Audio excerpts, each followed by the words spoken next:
Punctuality. Be on time. No one wants to be kept waiting. If you are late, call the person you are meeting. Apologize and tell when you arrive.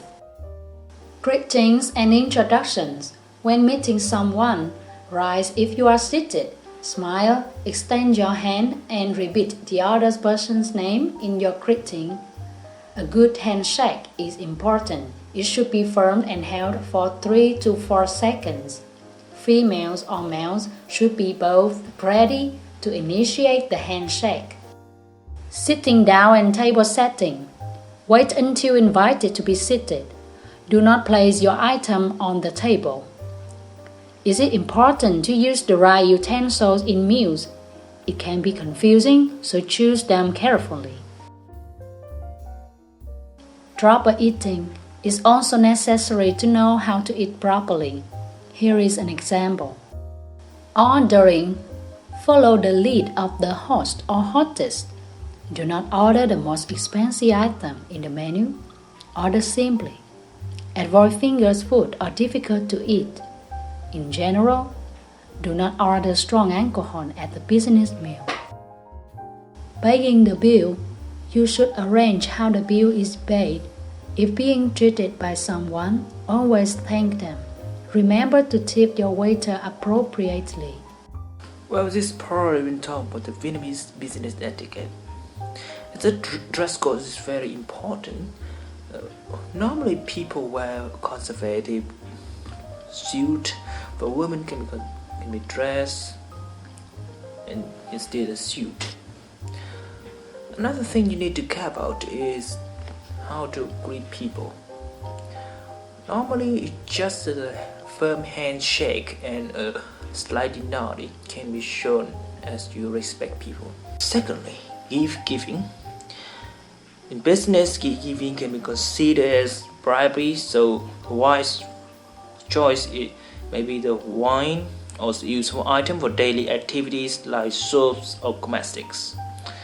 When visit your Vietnamese counterpart home, you can bring the gift for the hostess and also the gift for the elderly.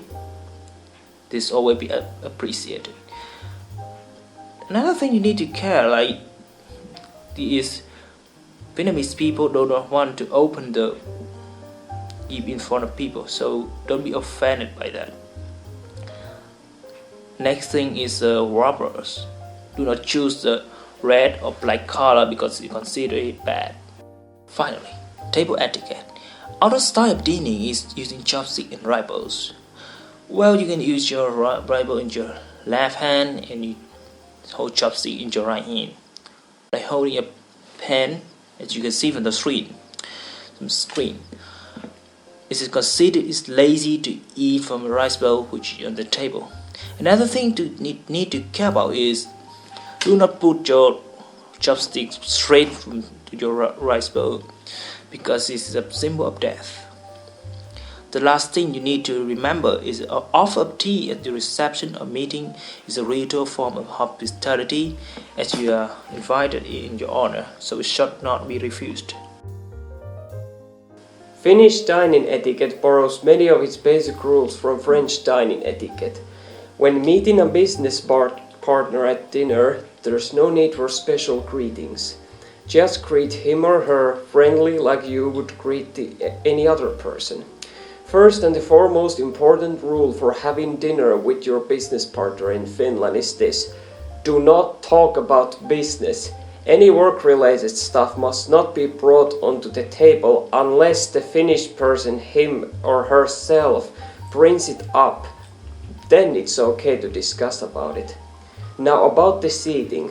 The unique Finnish variation on Nordic customs is that more often than not, men are seated on one side of the table and women on the other, with the host and the hostess at opposite ends of the table.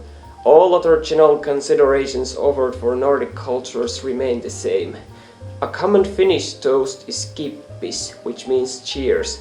If you are interacting with Swedes in Finland, you will want to be sure to toast in Swedish by saying skål.